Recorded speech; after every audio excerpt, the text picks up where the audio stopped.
क्या बारिश अल्लाह की रहमत है या फिर आजमाइश? देखिए, कुरान मजीद ने बारिश को रहमत भी कहा है। वहुवल्लज़ी युनज़्ज़िलुल गैथ मिन बअदि मा क़नतु व यंशुरु रहमतह। बारिश को रहमत कहा है। लेकिन ये बारिश जो है ये बसा औक़ात इंसानों के लिए बाइस अज़ाब भी बन जाती है।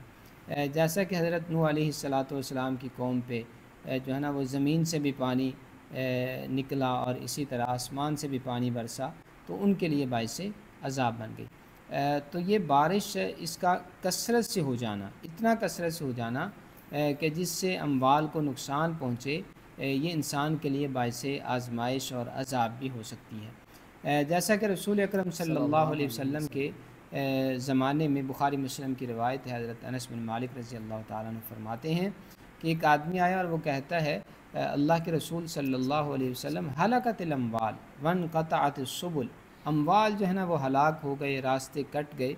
अल्लाह रब्बुल इज़्ज़त से दुआ फरमाइए कि अल्लाह रब्बुल इज़्ज़त रहमत की बारिश नाज़िल फरमा दे।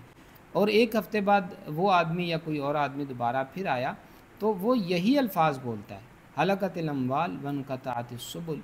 जो है ना वो रास्ते कट गए और अम्वाल हलाक हो गए बारिश की कसरत की वजह से। तो आप अल्लाह से दुआ फरमा दीजिए कि अल्लाह रब्बुल इज़्ज़त बारिश को रोक दे। तो इस हदीस से भी पता चलता है कि बारिश का होना ये भी बाइस रहमत है। बारिश अगर नहीं होती तो ये भी इंसानों के लिए तकलीफ़ दे हो सकती है। तो अल्लाह रब्बुल इज़्ज़त ने कुरान मजीद में बहुत सारे मकामात पे बारिश का तज़किरा फ़रमाया, फिर बारिश के जो फ़वाइद हैं उनका ज़िक्र किया कि ज़मीन से अल्लाह रब्बुल इज़्ज़त बागात को निकालता है, खजूर अंगूर को निकालता है जी। और जो है ना वो कसरत के साथ फलों को निकालता है। ज़मीन जो है ना इस बारिश के बाद सरसब्ज़ हो जाती है, खेतियाँ जो है ना वो उगती हैं। तो इस तरह के बहुत सारे फ़वाइद हैं।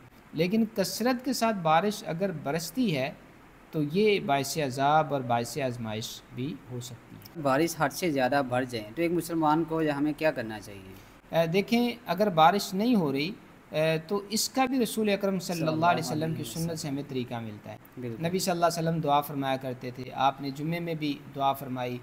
इसी तरह एक अलग से चैप्टर जो है ना वो सलातुल इस्तिस्का, बारिश तलब बारिश करने का। की नमाज़ पढ़ने का, ये अहादीस के अंदर मौजूद है कि रसूल अकरम सल्लल्लाहु अलैहि सल्लल्लाहु वसल्लम अलैहि जब बारिश वसल्लम। ना होती सलातुल इस्तिस्का पढ़ा करते थे। उसका एक अलग से तरीका है, बाहर अच्छा। मैदान में जाके जो है ना वो 2 रकत नमाज़ पढ़ी जाती है।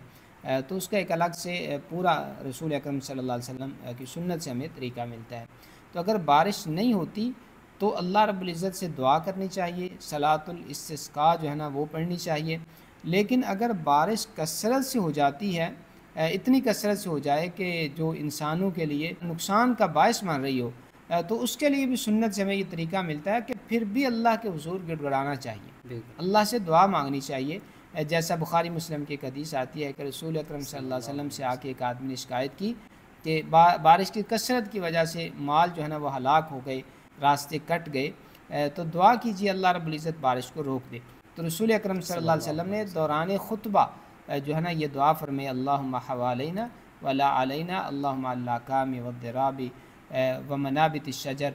इस तरह के मुख्तलिफ़ अल्फाज हैं जो रसूल अकरम सल्लल्लाहु अलैहि वसल्लम सल्लल्लाहु ने अलैहि वसल्लम। बारिश को रोकने के लिए जो है ना पढ़े हैं। यानी या अल्लाह इस बारिश को हमारे अलावा किसी और जगह पे ले जा, इसको पहाड़ों पे ले जा, इसको जो है ना वो जंगलात में ले जा और ख़ाली वादियाँ जो हैं वहाँ ले जा, जहाँ इसकी ज़रूरत है वहाँ ले जा। तो कसरत के साथ अगर बारिश हो तो ये जो है ना वो अल्लाह से दुआ मांगनी चाहिए।